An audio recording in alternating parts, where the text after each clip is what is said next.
The ANC list process kicked off in various provinces amid deep divisions, and we saw the announcement of the various breakaway parties, all of whom support former ANC President Jacob Zuma. We also saw today in the city press that the list conference has been postponed until next year. Well, to unpack these complexities, I'm joined on the line by ENCA's Samkele Maseko.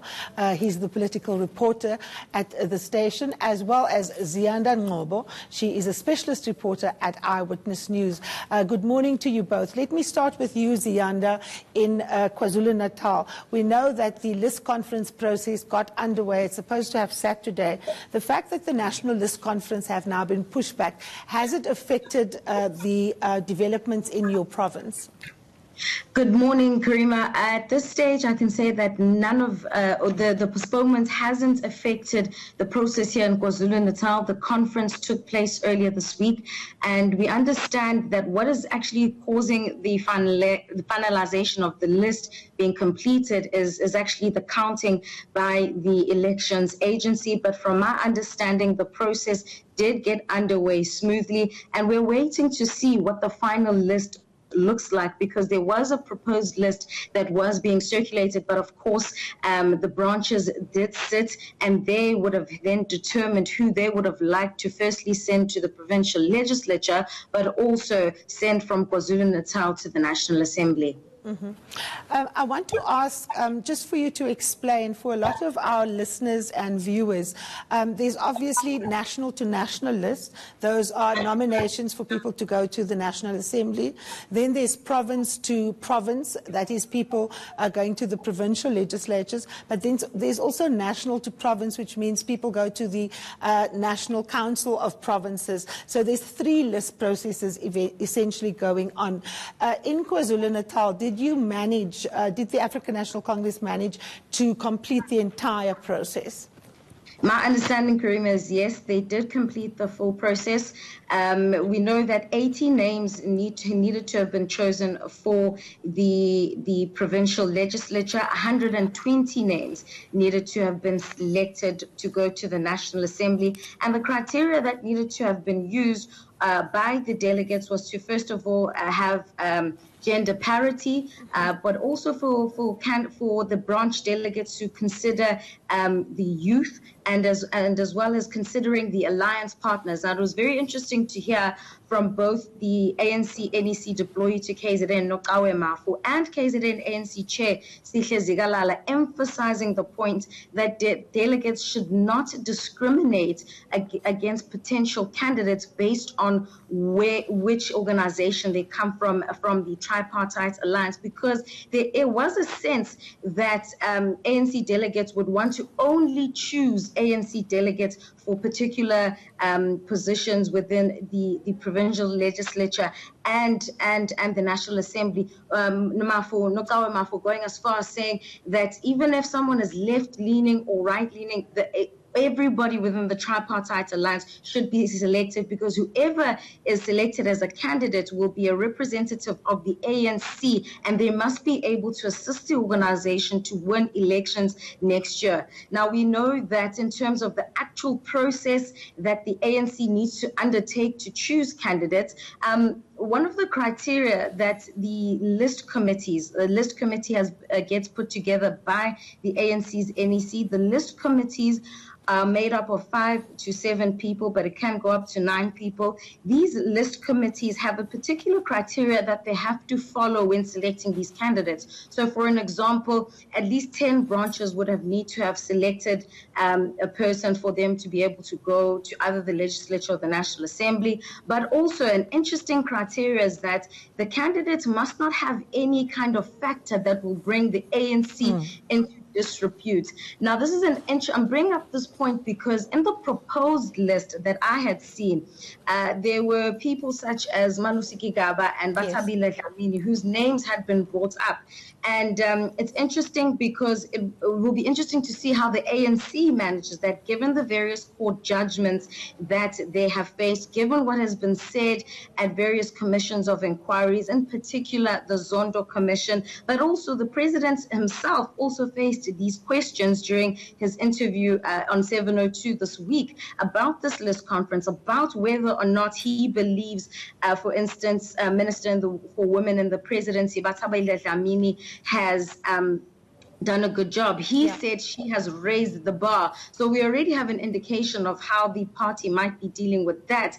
But in terms of the actual guidelines given to the list committee by the ANC's constitution, that is one factor that will need to be taken into consideration, Karima. Absolutely. Let's bring Samkelo in, Peter. Yeah, just listening to Ziyanda there, it sounds as if let's leave the names out of it for the moment, that the process has gone quite smoothly in KwaZulu-Natal. Done and dusted. I don't really understand why the National List Conference has had to be postponed, and I do note that it's postponed until the 7th of January, which is the day before the 8th of January, when yes, the President has to stand up in Durban and give the January the 8th statement. Has it gone smoothly, Samkelo? Yes, indeed. The list conferences have gone smoothly in all provinces except for the Northwest Province, where in Potchefstroom there was those fist fights and blood all over the floor in that list conference between the two warring factions, that of the PTT led by the convener Job Mahoro and the coordinator Keneto Masonoga, and as well as the other faction which is seemingly or purported to be led by the former chairperson Supra Mahumapilo, who's the former chairperson and premier of the Northwest Province. I saw over the past weekend that we've just been at, the Limpopo provincial list conference went ahead smoothly. There was obviously those two warring factions within that province, one led by, or the so-called VBS Brigade, which is purportedly led by the one particular treasurer of the Limpopo ANC, Danim Caesar, who is implicated in that report by Advocate Terry Matlau. And then you've got Florence Radzilani, who is sitting comfortably in the first 25% of the province-to-province list for Limpopo province, despite her being implicated and resigning over the VBS saga. So she is definitely going to the legislature, should she not be removed by the National List Committee or the Provincial List Committee, because of the baggage she comes with about allegations of her benefiting 300,000 rands at the municipality, Vembe District Municipality, also investing in VBS. But she is comfortably at the first 25%, which should not be tampered with or changed by the ANC's Provincial or National List Committee, subject, the key word there being subject to that the first 5 of that particular 25% do not feature on the province to national list or the national to national list. So if both, for instance, in KwaZulu-Natal, in the list that I have seen that has come out being sent by various sources in the ANC PEC, I won't go into detail whether they sit on the list committee or not, but the list does say have a feature of, I'm going to just look down, it has Sihle Zigalala at the top, Mike Mabuya Kulu, Nomusa Dube, Nube, Sipho Hlomuga, James Numalo, Cyril Xaba, Mluleki Ndobe, Ricardo Mthembu, Nomakuku Simelani Zulu, Temkaisa Sibhidla Siphetha, Nontobeko Biyose, Kwazi Mshengu, who forms part of the Youth League's call for 40%. Then you've got Bheki Ntuli, you've got Nhlakanipho Ntombela. You'd remember Nhlakanipho Ntombela was part of the Cyril Ramaphosa campaign in the province led by Senzo Mchunu, was also the competing provincial secretary in the faction that lost out in 2015.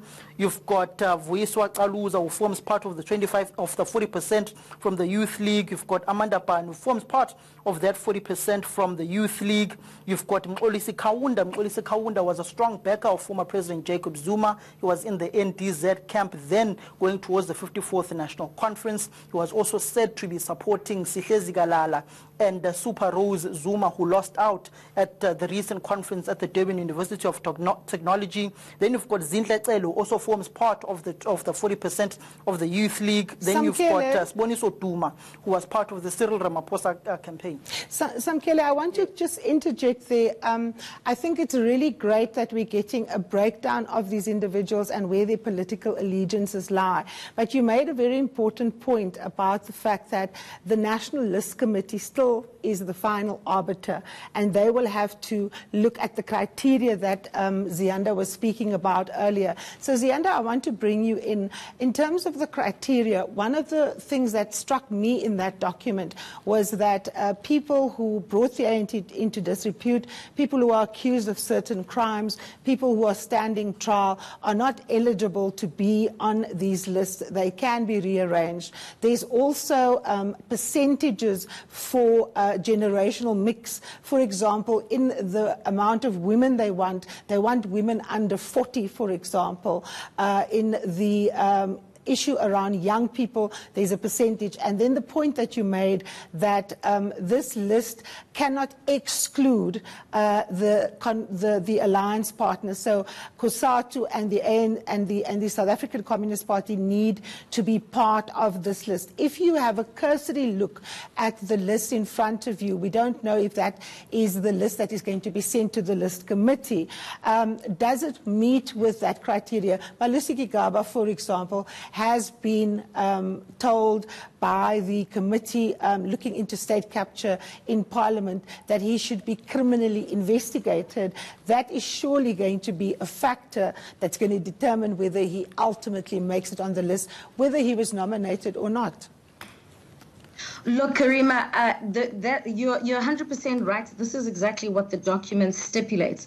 But we also know that the ANC will sometimes tell you that they are also a political organization, and some of their decisions are made based on political circumstances and not necessarily according to strict guidelines. And I'm saying this because of what I assessed from the president's posture during a recent interview that he did on 702, especially particularly on the question of Bathabile Dlamini. He was asked specifically if, first of all, she has anything on him and whether he thinks her performance is satisfactory. And he, in uncertain terms, said that her performance had raised the bar. Now, this also gives you an indication of the kind of steps that he has to maneuver within his own organization when it comes to certain individuals, like Bathabile Dlamini, like Malusi Gigaba. It's not going to be easy. The National List Committee could very well decide that they could go through still again to the National Assembly based on the fact that they might be in the top 25%, as Samkele had already mentioned.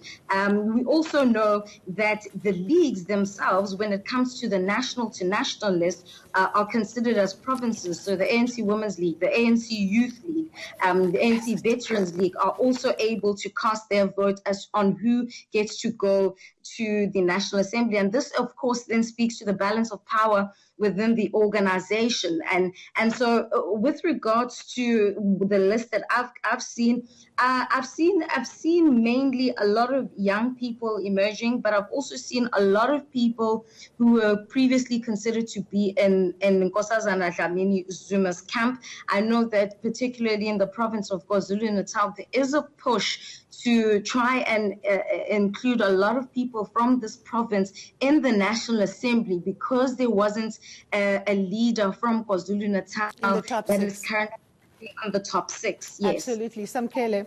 Peter? Yeah, Samkele, I mean, just looking at the list and just taking a quick dipstick for viewers, how well is Ramaphosa doing here? Look, this is not about Ramaphosa or Dr. Nkosazana Dlamini Zuma in these list conferences. I think we need to move away from that frame of thinking. The frame of thinking of ANC leaders now, it's provincial dynamics. I'll go to Limpopo. The Limpopo dynamics is whether you are part of the VBS brigade or you are part of the other faction led by Stan Mathabata or Soviet Lekhanyane, the provincial secretary. You go to the Free State. The Free State have got their own internal dynamics. You've come to KwaZulu-Natal. KwaZulu-Natal, it's a generational battle. It's a battle of the younger generation of the Youth League, the current Youth League, merging with the 40 to early 50-year-olds, the Sihle Zikalala camp, which is accommodating Mike Mabuya Kulu, and fighting an older generation led by the likes of Vusi Mchunu, who unfortunately or fortunately for them form part of the old or the former camp linked to the former President Jacob Zuma. So you've got the likes of Willis Mkhunu, the Premier, who's not in the first 25% in the province, whom is definitely may not be going back to the legislature saying that he is bowing out as the Premier of the province. You go to Mpumalanga. Mpumalanga, they are fighting an issue of generations and the life post the life of D.D. Mabuza. Just one question. Can this party fight an election campaign in 5 months' time? It would be wrong of me to say they can't fight an election campaign in 2019 or they can't. If you have seen the ANC's campaigns, for instance, I've seen them on the ground, particularly here in the province. I've seen the likes of their provincial secretary, Mtumiseni Ntuli, and the deputy provincial secretary, Siphohlo Muga, along with Jomo Sbi and Hlakanipho Ntombela, and all of them. They've been hitting the ground running, and they've been engaging, they've been talking to communities. For instance, even now, I'm told they are at the south, the coastline of the beach, campaigning and launching the festive I have to interrupt you. Unfortunately, we've run out of time, but I think that is a critical question. The question is whether the African National Congress, as divided as they are, will actually have the infrastructure to pull off an effective election campaign. Ziyanda Ngcobo, Samkele Maseko, thank you so very much for joining us. After the break, we take a look at some of the stories making headlines in today's papers.